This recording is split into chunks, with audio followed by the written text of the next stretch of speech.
Tugas 2. Penjaga ciptaan Allah oleh kelompok Abraham. Adapun anggota dari kelompok Abraham yaitu Chandro Jendriko Pohan, Sindino Pita Boru Ginting, Nerice Anesia Damanik, Lydia Mayang Sari Borus Warmata, Ruth Elizabeth Sinaga, Timur Gabe Horatio Syahaan, Jessica Ripa Hawidar Mapea, dan Yosep Kennedy Siregar. Dengan dosen pengampu yaitu Bapak Sultan Pandapotan Simanulang MPDK. Dengan subpokok bahasan yaitu hubungan antara ekonomi dan ekologi, manusia dan alam, serta sikap manusia terhadap alam. Selamat menyaksikan. Hubungan antara ekonomi dan ekologi. Menurut ahli ekonomi ekologis Walter Faber, ekonomi ekologis definisikan oleh fokusnya pada alam, keadilan, dan waktu. Ekonomi ekologis berbagi beberapa perspektifnya yang sama dengan ekonomi feminis, masuk fokus pada nilai-nilai keberlanjutan, alam, keadilan, dan kepedulian. Hubungan ekonomi dan iman Kristen. Hubungan ekonomi dan iman Kristen merupakan terlihat dari prinsip-prinsip ekonomi dan ajaran Yesus yang mengajarkan pada pengikutnya. Lukas 6 ayat 4-5, 18 ayat 4-5, dan Lukas 18 ayat 2. Hal ini dikarenakan Yesus mengajarkan hukum Taurat tentang kepemilikan mutlak Allah atas harta dan prinsip mengenai menjawab manusia atas pelayanan dicari terhadap politik. Prinsip iman Kristen terhadap ekologi. Istilah ekologi pertama kali dimunculkan oleh Ernst Haeckel, seorang murid Darwin pada tahun 1866. Ekologi berasal dari kata Yunani okos dan logos. Dapat dikatakan ekologi berarti ilmu yang belajar tentang pengetahuan sebagai keseluruhan makhluk hidup. Prinsip-prinsip ekonomi dan menjadi tujuan hidup orang Kristen. Pernyataan yang dikatakan Allah secara khusus dan beberapa pernyataan Allah secara umum perlu dilihat sebagai dua kekuatan yang harmonis yang memiliki dampak kepada ekonomi. Yang keduanya dengan terang dan dapat dipercaya berbagai tentang pola pikir dan mengambil keputusan pada ekonomi manusia. Allah adalah satu-satunya pencipta, pemelihara, dan penebus, dan memiliki sumber dan pemilik mutlak dari segala karunia yang manusia nikmati yang ada dalam hidup ini, mengajarkan tentang manfaat berdoa bagi orang Kristen. Hanya Allah yang dapat dan boleh menerima kepercayaan, ketaatan, dan ketergantungan yang mutlak pada manusia. Perspektif iman Kristen terhadap ekologi. Hubungan teologi Kristen dengan masalah ekologi. Menurut Davis Kinsley ada 4 permasalahan pokok dalam hubungan Kristen dengan lingkungan hidup. Yang pertama, teologi Kristen atau Alkitab dianggap menjadi dasar pandangan yang berdampak negatif terhadap perkembangan spiritual lingkungan. Yang kedua, teologi Kristen atau Alkitab mempunyai cenderungan ekologis yang kuat dan menjadi sumber penting yang membangun kehidupan spiritual lingkungan. Yang ketiga, teologi Kristen atau Alkitab bersifat ambigu terhadap isu-isu lingkungan. Yang keempat, teologi Kristen atau Alkitab menentukan kedudukan aktualnya terhadap isu-isu lingkungan, tetapi ada tema tertentu atau pasal tertentu dalam Alkitab yang mendukung pandangannya terhadap lingkungan hidup. Mengerti manusia dan alam. Tuhan mencipta manusia pada hari yang ke-6. Manusia merupakan ciptaan Tuhan yang paling mulia, karena Tuhan menciptakan manusia dalam karyanya untuk menjadi segambar dan serupa dengan Allah. Kejadian 1 ayat 26-27.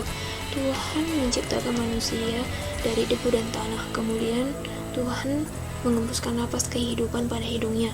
Tuhan itu menciptakan manusia pada hari ke-6 karena Tuhan terlebih dahulu menciptakan kebutuhan manusia agar manusia tidak berkekurangan. Alam tertulis pada Kejadian 1 ayat 1-25 dan Mazmur 24 ayat 1. Kejadian 1 ayat 1-25 berbicara tentang alam, yang dimana Allah membentuk alam itu yang tadinya kosong dibuat Tuhan dengan karyanya menjadi sangat indah. Dalam Mazmur 24-1 tentang dimana segala ciptaan Tuhanlah yang berkuasa. Jadi manusia dan alam itu mempunyai ketergantungan dan keterikatan satu sama lain. Pandangan Kristen mengenai alam semesta. Yang pertama, Tuhan menciptakan alam yang begitu indah untuk manusia. Yang kedua, semua yang diciptakan Tuhan sungguh amat baik. Yang ketiga, Allah memelihara dan memperhatikan kelangsungan hidup dan ciptaannya, di mana kita selaku umat ciptaan Allah memiliki tanggung jawab terhadap kerusakan lingkungan hidup, karena apa yang diciptakan Tuhan sudah sangat baik dan indah. Untuk itu, setiap kita memiliki dasar tanggung jawab yang etis terhadap kerusakan lingkungan hidup untuk memelihara ekosistem yang Tuhan ciptakan. Yang pertama, penghematan energi, di mana kebutuhan energi yang semakin besar dalam membuat pertambangan gas semakin diperbanyak. Untuk itu, kita perlu menghemat pada generasi berikutnya. Yang kedua, mereboisasi tanaman atau penanaman kembali pada tanaman yang telah gundul, agar alam kembali menjadi hijau.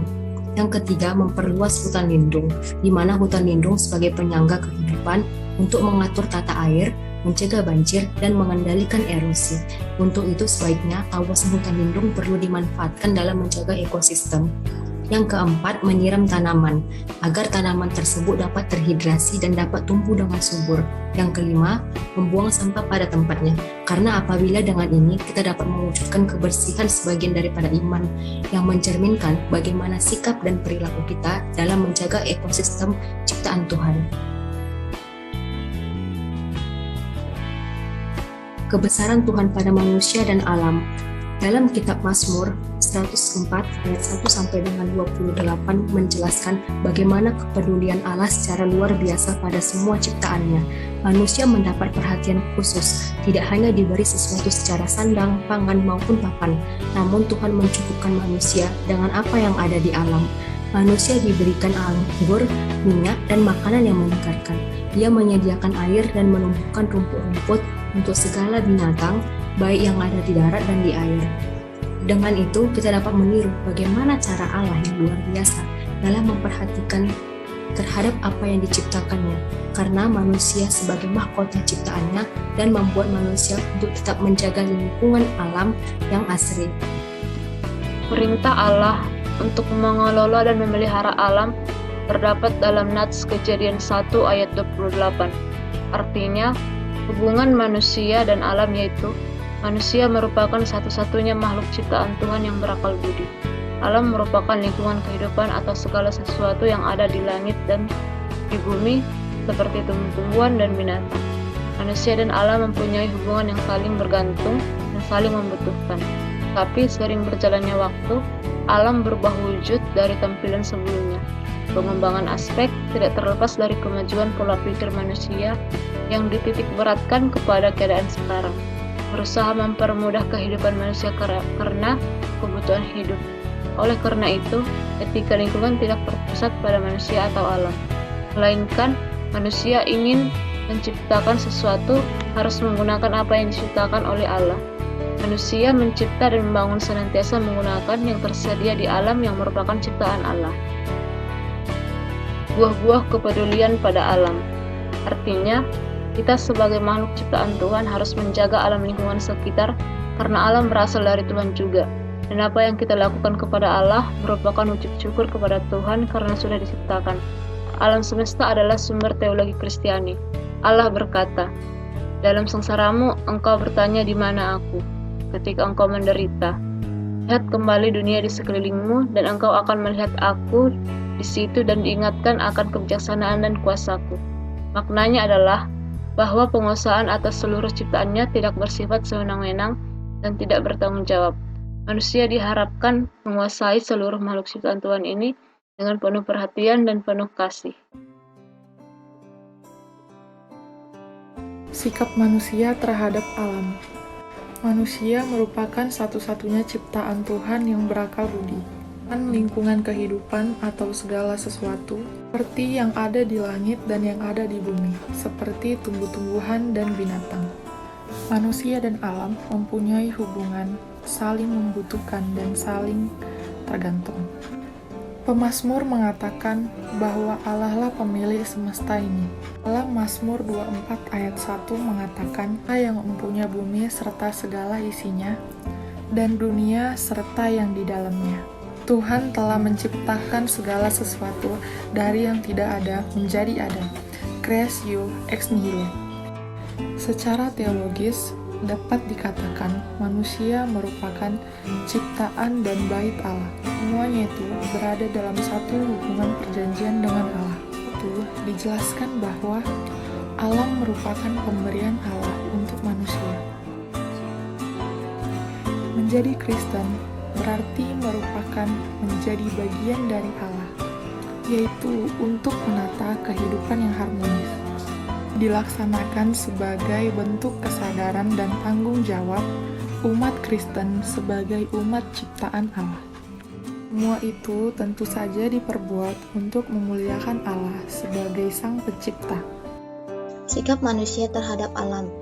Kecintaan terhadap lingkungan sekitar membuat manusia mensyukuri akan setiap karya Tuhan yang begitu mengesankan yang dilakukan pada masa penciptaan di dalam Kejadian 1. Tidak dapat disangkal bahwa kekristenan sendiri tidak hanya berbicara mengenai Allah saja, namun juga secara lingkungan sekitar, perlu diusahakan atau perlu dilestarikan. Sikap apa yang harus dilakukan manusia terhadap alam atau lingkungan sekitar? Yang pertama adalah tidak membuang sampah sembarangan. Yang kedua, membiasakan diri untuk menggunakan produk ramah lingkungan. Yang ketiga adalah menyadari bahwa lingkungan adalah tempat tinggal. Yang keempat adalah menciptakan udara yang asri dan segar. Apakah tujuan Allah untuk menciptakan alam, yaitu hewan, tumbuh-tumbuhan, dan alam sekitar terlebih dahulu, lalu menciptakan manusia? Tentunya agar manusia bertanggung jawab atas hasil Allah yang begitu luar biasa ini. Di dalam Kejadian 9 dijelaskan mengenai perjanjian Allah dengan Nuh. Ayat 1 mengatakan bahwa beranak cuculah dan bertambah banyaklah serta penuhilah bumi. Pada mulanya Allah menciptakan bumi dan begitu indah dan begitu mengesankan. Namun alam yang diciptakan Allah tersebut rusak hanya karena manusia mengalami dan berbuat dosa yang luar biasa. Akhirnya Allah menciptakan malapetaka yang luar biasa kepada manusia, yaitu berupa air bah yang membuat segala ciptaan Allah rusak dan hancur. Adapun beberapa hal yang perlu dilakukan oleh manusia demi menjaga alam ciptaan Allah, yaitu pertama, manusia harus bersyukur untuk dunia yang telah Allah jadikan dan memuji Dia untuk hal itu. Yang kedua, manusia harus bersuka atas ciptaannya. Ketiga, manusia harus menunjukkan suatu tanggung jawab terhadap alam. Yang keempat, alam semesta harus digunakan oleh manusia dengan cara yang semestinya. Yang kelima, setelah mereka merenungkan alam dan menghargainya, kita sebagai orang Kristen seharusnya tidak lagi berpaling daripada Allah. Adapun kesimpulan dari materi kami ini ialah ekonomi menunjuk pada manajemen rumah tangga yang baik. Sedangkan ekologi berarti interaksi antar makhluk hidup dan lingkungannya. Kalau bumi diibaratkan sebagai rumah, maka kelangsungan hidup ditentukan oleh bagaimana komponen-komponennya, yaitu manusia dan alam, berelasi satu sama lain. Manusia diciptakan Allah istimewa, yang memiliki akal budi dan perasaan yang dapat membedakan mana yang baik dan mana yang buruk. Tugas kita adalah menjaga alam semesta, mengelola, merawat, dan melestarikan semua ciptaan Tuhan, sehingga tidak rusak dan punah. Sikap yang kita tunjukkan adalah menjaga keseimbangan alam dari tangan yang serakah yang hanya bisa mengeksploitasi alam. Dan juga sarannya ialah, hendaklah kita sebagai umat ciptaan Allah menjaga alam semesta, karena apa yang sudah diciptakan oleh Tuhan harus dijaga dan dilindungi, bukan sebagai ancaman keberlangsungan hidup manusia di bumi, karena buah yang kita buat akan berdampak pada generasi berikutnya. Amin. Selamat Hari Natal dan Tahun Baru bagi kita semuanya. Shalom.